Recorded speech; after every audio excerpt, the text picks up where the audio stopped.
আজ আমরা চলেছি বাংলাদেশের অন্যতম সুন্দর দুইটি ঝর্ণা একসাথে দেখার জন্য।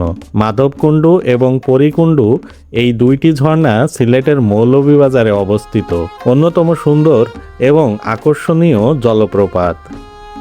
আজকের এই ভিডিওতে এই দুইটি ঝর্ণা একসাথে দেখানোর চেষ্টা করব এবং আশেপাশের বিস্তারিত তুলে ধরব। তো বন্ধুরা, চলুন একসাথে ঘুরে আসি ঝর্ণার রাজধানী মৌলভীবাজার জেলার বড়লেখা থেকে।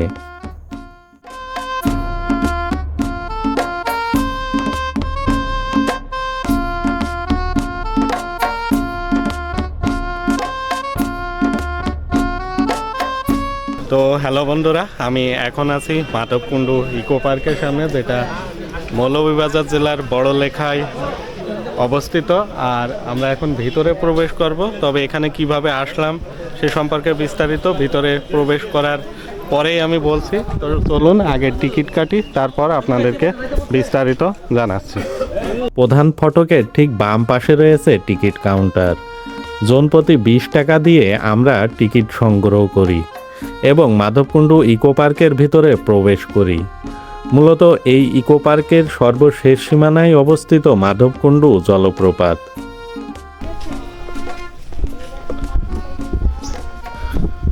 তো দর্শক, আমরা প্রবেশ করলাম মাধবকুণ্ডু ইকো পার্কের ভিতরে। ঠিক পাশেই কিন্তু একটা পুলিশ ক্যাম্প রয়েছে পর্যটকদের নিরাপত্তার জন্য। এছাড়া এখানে কিন্তু এখন সেনাবাহিনীরও বেশ তৎপর দেখতে পাচ্ছি। বিশেষ করে এখানে পর্যটকদের নিরাপত্তার বিষয় নিয়ে কোনো ধরনের আপোষ নেই। আর এখান থেকে অল্প কিছুটা পথ হাঁটতে হয়, হাঁটার পরেই হচ্ছে সেই মাধবকুণ্ডু যে ঝর্ণা, মূলত ওটাই হচ্ছে মেন আকর্ষণ এখানকার লোকজনের জন্য। তো চলুন বন্ধুরা, আমি শর্ট করে আপনাদেরকে এই জায়গা আসার যে মাধ্যমটা সেটা বলে দিই। এখানে সহজে কিভাবে আসবেন সেটা যদি আপনাদেরকে একটু বলি, আমি মৌলভীবাজার যে চাঁদনি ঘাট আছে ওখান থেকে বড়লেখা গামী বেশ কিছু বাস চলাচল করে। আপনারা এই বাসে করে চলে আসবেন হচ্ছে কাঁঠালতলি। তো আমার যে সমস্যাটা হয়েছে, আমি বাসটা ঠিকঠাক সময় পাইনি। তো কুলাউড়ার বাসে উঠছিলাম, ওখান থেকে আবার সিএনজিতে করে আসছি। এর জন্য আমার ভাড়া কিছুটা বেশি পড়ছে। ওই চাঁদনিঘাট থেকে কুলাউড়ার ভাড়া পড়ছে 50, আর ওখান থেকে আমরা এই কাঁঠালতলি পর্যন্ত ওই কুলাউড়া থেকে একটা সিএনজি ভাড়া করছিলাম 70 টাকা করে পার পিস। এখানে আমাদের একটু বেশি ভাড়া লাগছে। আপনারা যদি বাসে আসেন সেক্ষেত্রে মৌলভীবাজার থেকে মোটামুটি 90 থেকে 110 টাকার ভিতরে কাঁঠালতলি চলে আসতে পারবেন। আর কাঁঠালতলি থেকে আপনারা সিএনজিতে করে চলে আসতে পারেন এই মাধবকুণ্ডু ইকো পার্কে। বাট এখানেও একটু বলে রাখি, এখানে কিন্তু পর্যটকদের সাথে স্ক্যাম করার একটা সুযোগ আছে। যেমন এখানে যে সিএনজিগুলো আছে, এরা আপনাকে চিন্তা ভাবনা করবে একটা সিএনজি পুরো রিজার্ভ করে নিয়ে আসার জন্য। সেই ক্ষেত্রে সিএনজিতে আপনার ভাড়া আসবে 200 টাকা। বাট আপনারা যদি একটু ওখানে দাঁড়িয়ে সিএনজির জন্য অপেক্ষা করেন, তাহলে আশা করি জনপ্রতি 40 টাকা দিয়ে এই পার্কের ভিতরে প্রবেশ করতে পারবেন। ও আর একটু ব্যাপার বলে দিই, পার্কে ঢোকার যে টিকিট, সেই টিকিটের মূল্য হচ্ছে জনপ্রতি 20 টাকা। আর পার্কটা খোলা থাকে সকাল 8টা থেকে 5টা পর্যন্ত। তো চলুন আমরা আরও সামনের দিকে আগাই এবং আপনাদের বিস্তারিত জানাতে থাকি। তো মাধবকুণ্ডু ইকো পার্কে আপনারা যখন আসবেন, ঠিক এর পাশ দিয়ে কিন্তু একটা ছড়া চলে গিয়েছে। মূলত এই ছড়াই কিন্তু ওই মাধবকুণ্ডু যে ঝর্ণা, ওই ঝর্ণার জলটাই আর কি এইটা দিয়ে বহমান হয়। তবে যেহেতু এখন শীতকাল আর এই মুহূর্তে এই ছড়াটা পুরোপুরি শুকনো, তো যখন বর্ষাকাল হয় তখন এই ছড়া কিন্তু তার প্রাণ ফিরে পায়। আর আমরা হাঁটছি, কিছুটা সামনে গেলেই আমরা পাবো মন্দির। আর ওই মন্দির থেকে আরেকটু এগিয়ে গেলেই দেখা মিলবে মাধবকুণ্ডু জলপ্রপাত। আর এখন আমরা আছি মাধবকুণ্ডু ইকো পার্কের ভিতরে।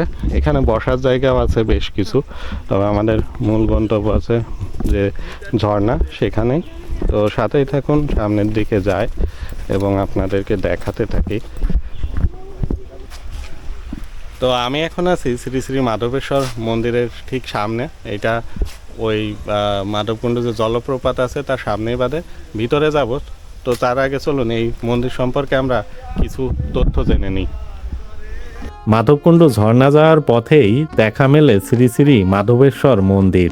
জনশ্রুতি রয়েছে মহাদেব শিবের নাম অনুসারে এই স্থানের নামকরণ করা হয় মাধবকুণ্ড। প্রতি বছর মহাশিবরাত্রি ও বারণী স্নান উপলক্ষে পূজা এবং মন্দির দর্শনের জন্য ভক্তদের আগমন দেখা যায়। তো মন্দিরটা খোলা থাকে সকাল 7টা থেকে সন্ধ্যা পর্যন্ত, ওই সন্ধ্যা 7টা পর্যন্ত। তো আমরা এই মন্দির সম্পর্কে বিস্তারিত জানলাম। এখন আমরা ভিতরের দিকে যাব, ওই যে জলপ্রপাত তার সামনে। তো সাথেই থাকুন, দেখতে থাকুন এই মাধবকুণ্ডুর আদ্যপ্রান্ত। তো মন্দির থেকে নেমেই আমরা চোখের সামনে দেখতে পাচ্ছি মাধবকুণ্ড জলপ্রপাতের রূপ। আসলে এটা মাধবকুণ্ড জলপ্রপাতের কোনো রূপই নয়। যদি আপনারা বর্ষাকালে আসতে পারেন তাহলে এই দৃশ্যটা খুব ভালোভাবে উপভোগ করা যায়। যদিও এখন এই ঝর্ণায় জলের পরিমাণ খুবই সামান্য পরিমাণে, আর এই বড় পাহাড়ের বুক চিরে এই যে বেয়ে চলা জলের প্রবাহমান ধারা আর পর্যটকদের আনাগোনা সত্যি মুগ্ধ করার মতো। আর ওই জলটাই আসলে বলছিলাম এই ঝিরিপথ দিয়ে এই পাশে চলে যায়। আর এখানে কিন্তু বসার জন্য, ঝর্ণা উপভোগ করার জন্য দারুণ একটা ছাউনিযুক্ত জায়গা রয়েছে, বসার স্থান। আর এই যে যে জায়গাটা এখন দেখতে পাচ্ছেন এটাই হচ্ছে আজকের জলপ্রপাতের দৃশ্য। আজকে হচ্ছে জানুয়ারির 31, 2026 সাল। আর এই হচ্ছে বড় বড় পাহাড়ের বুকে লেগে থাকা একটা ঝর্ণা। এখন আছি বাংলাদেশের অন্যতম বৃহৎ জলপ্রপাত মাধবকুণ্ড ঝর্ণার নিচে। গর্জন দিয়ে নিচে নেমে আসা জলের শব্দ চারপাশটা অন্যরকম এক পরিবেশ তৈরি করেছে। আর পাথরগুলো দেখতেও এখন খুব ভালো লাগছে। তবে যখন বর্ষা হয় তখন কিন্তু এই জায়গাগুলো না পুরোপুরি জলে ভরপুর থাকে। আর এই ঝর্ণার যে প্রসারটা অনেক বেড়ে যায়, তখন আর কি ঝর্ণাটা দেখতেও অনেক সুন্দর লাগে।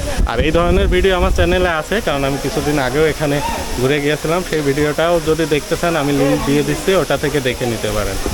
162 ফুট উচ্চতার এই ঝর্ণা দেখতে কিন্তু অসম্ভব সুন্দর। আর ঈশ্বরের এক অলৌকিক সৃষ্টি হচ্ছে এই ঝর্ণা, যেটা কখনোই জল শূন্য হয় না, এভাবে অবিরত জল পড়তেই আছে। এখানে পর্যটকদের জন্য নিরাপত্তা ব্যবস্থা আছে। ওই যে ওখানে যে একজনকে দেখছেন উনি পাহারাদার। পর্যটকদের ভিতরে যাওয়ার ক্ষেত্রে বিধিনিষেধ আছে। মূলত এই দড়ি দিয়ে যে বাঁধা জায়গাটা দেখছেন এই পর্যন্তই যেতে পারে। আর আমি এখন যে জায়গাটাইতে দাঁড়িয়ে আছি এখানে একটি শিব মন্দির রয়েছে, আমরা একটা শিবলিঙ্গও দেখতে পাচ্ছি।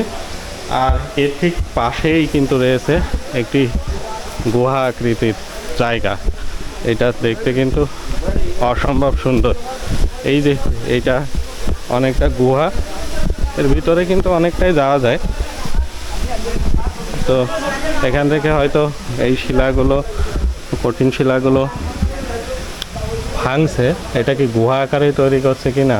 তবে প্রত্যেকটা শিলায় এখানে কিন্তু এক একটা আস্তরণ, যেটা মনে হচ্ছে প্রত্যেকটা এক একটা ইটের মতো এক একটা সাইজ। তো খুবই ভয়ানক একটি জায়গা এইটা। এখান থেকে পুরো ঝর্ণাটি উপভোগ করা যায়।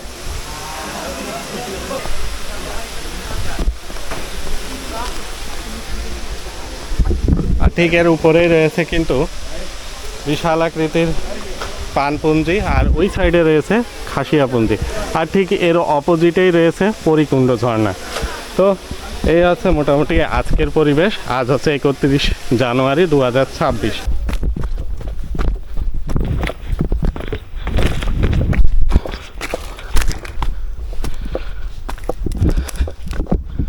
জাস্ট আজকের পরিকুণ্ড পুরোপুরি ব্যতিক্রম, পুরোপুরি যেন নিষ্প্রাণ। ওই যে আমার সামনে যে জায়গাটা দেখতে পাচ্ছেন ওটাই পরিকুণ্ড ঝর্ণা।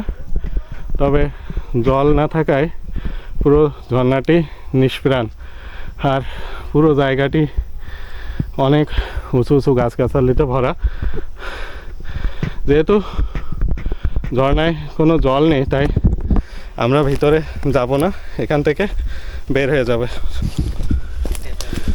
তো পরিকুণ্ড থেকে আমরা বের হয়ে যাচ্ছি, পরিকুণ্ড না, আমরা এখন মাধবকুণ্ড ঝর্ণা থেকে বের হয়ে যাব।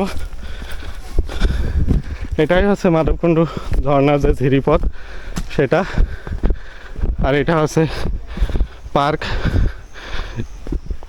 এইখানে কয়েকটা বাঘ আছে, হরিণ আছে। এখানে বাঘটা আছে আর ঠিক তার পাশে একটা হরিণ আছে, কিন্তু এই বাঘ কখনো হরিণকে তাবড়ায় না, আর হরিণও তাবড়িয়ে এখান থেকে পালিয়ে যায় না। তার মানে এই বাঘ আর হরিণ পাশাপাশি আজীবনই এভাবে থাকবে। এই পাশে আমরা একটা পরী দেখতে পাচ্ছি, একটা বাঘ বিধ্বংস অবস্থায় আছে, আর এখানে একটা টিয়া পাখি পরী। মাধবকুণ্ড ঝর্ণায় আসলে কিন্তু এইরকম বানরও দেখতে পাবেন। আমার সামনে কিন্তু আমি একটা বানর দেখতে পাচ্ছি, আপনারা হয়তো দেখতে পাচ্ছেন না, আমি ফোন দিয়ে কিছুটা জুম করে আপনাদের দেখানোর চেষ্টা করি বানরগুলো। আমার সামনে এখন যেটা দেখছেন এইটা বানর। এই ধরনের বানর একাধিক আছে, তবে সময় ও সুযোগ বুঝে এদের দেখা মিলে, আর পর্যটকের আনাগোনা বেশি থাকলে এই বানরগুলো কিন্তু নিজেদেরকে লুকিয়ে রাখে। তো যাই হোক, এই আছে অবস্থা। ইকো পার্কের ঠিক সামনে কিন্তু বেশ কিছু দোকান দেখতে পাবেন।